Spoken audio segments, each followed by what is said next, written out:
Halo, assalamualaikum warahmatullahi wabarakatuh. Selamat pagi Bapak Ibu semuanya. Selamat berjumpa lagi di channel YouTube saya. Pada video saya kali ini saya akan berbagi informasi tentang bagaimana cara menyusun SKP atau sasaran kinerja pegawai untuk jabatan guru. Di video saya sebelumnya saya sudah pernah memposting beberapa contoh SKP mulai dari JPT sampai eselon 3. Dan kali ini saya akan mencoba untuk menyusun SKP bagi jabatan fungsional guru. SKP ini akan mengacu pada Permen-Pan RB nomor 6 tahun 2022. Mau tahu caranya? Yuk kita bersama-sama kita simak bagaimana cara menyusun SKP bagi guru. Nah, yang pertama tentunya siapkan dulu format file Excel-nya. Di sini akan ada 4 sheet yang wajib Bapak Ibu nanti selesaikan. Ada form SKP, kemudian ada lampiran SKP, ada evaluasi kinerja, kemudian dokumen evaluasi kinerja pegawai. Kita simak dulu untuk bagian pertama. Di sini adalah form SKP dengan pendekatan hasil kerja kuantitatif. Jadi di Permen-Pan RB 6 2022 ini ada dua metode ya, ada kuantitatif dan ada kualitatif.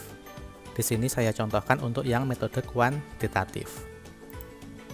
Seperti biasa di bagian awal di sini adalah identitas dari pegawai.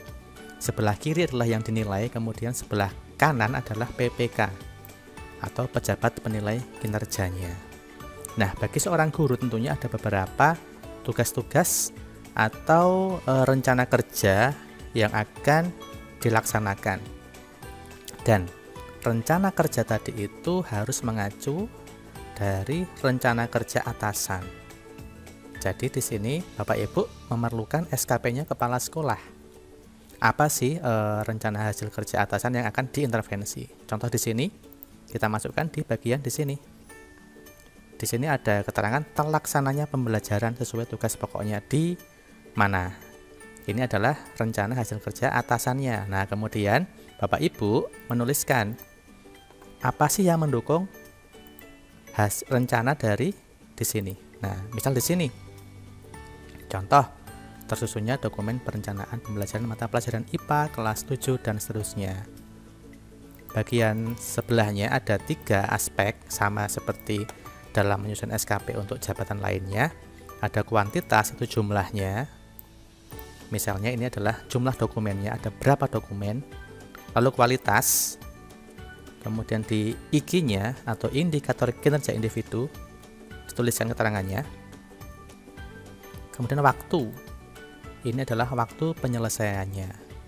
Kemudian berikutnya dirinci lagi terlaksananya pembelajaran. Nah, dan seterusnya seperti ini. Ada kuantitas, kualitas, dan waktu. Kemudian ada lagi apa di sini rencananya? Tuliskan juga di sini. Lalu jika ada lebih dari satu hasil rencana yang diintervensi, silakan bisa dituliskan lagi di sini. Ya. Dan seterusnya. Kemudian di bawahnya juga akan ada penilaian perilaku kerja. Di sini nanti akan dinilai oleh pimpinan. Ini berakhlak. Di sini ya, ada berakhlaknya. Kemudian di sini adalah penilaian oleh PPK. Nah, jadi yang menilai di sini adalah kepala sekolah. Nah, kemudian berikutnya adalah form untuk lampiran SKP. Ini juga sama dengan beberapa contoh form SKP lainnya. Di sini adalah beberapa poinnya: dukungan sumber daya, lalu skema pertanggungjawaban dan konsekuensi. Ini sama. Sumber daya misalnya ada komputer, ada SOP. Kemudian skema pertanggungjawaban, misalnya Bapak Ibu membuat laporan bulanan. Nah, datanya apa yang dilaporkan, misalnya Bapak Ibu guru membuat jurnal atau apa, bisa dituliskan di sini. Kemudian konsekuensi ada 2. Yang pertama, jika memenuhi ekspektasi pimpinan, maka akan diberi apa? Yang kedua, jika tidak memenuhi ekspektasi pimpinan, maka akan diberikan apa? Di form yang kedua ini silahkan bisa dituliskan. Kemudian ke yang ketiga, evaluasi kinerja. Ini adalah tugas dari PPK untuk memberikan penilaian kepada pegawai yang dinilai. Di sini ada grafik. Ini adalah grafiknya, bisa dipilih dari kolom di sini. Bisa dipilih adalah pada menu capaian kinerja organisasi. Bisa dipilih istimewa sampai ke bagian sangat kurang. Nah, ini kepala sekolah tentunya akan memilih pada bagian di sini. Kemudian di bawahnya adalah realisasi dari rencana kerja. Kolom di sini ini sama persis dengan yang kolom di SKP di sini. Kemudian di sebelahnya ada realisasi bukti dukung. Setiap rencana itu akan dibuktikan dengan bukti dukung. Kemudian di sebelah kanannya ada umpan balik dari pimpinan berdasarkan bukti dukungnya di sebelah kirinya sampai ke bawah.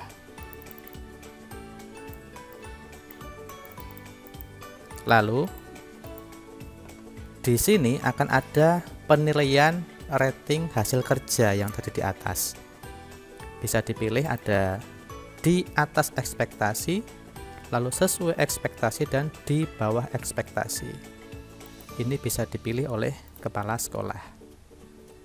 Berikutnya adalah perilaku kerja. Ini yang berakhlak.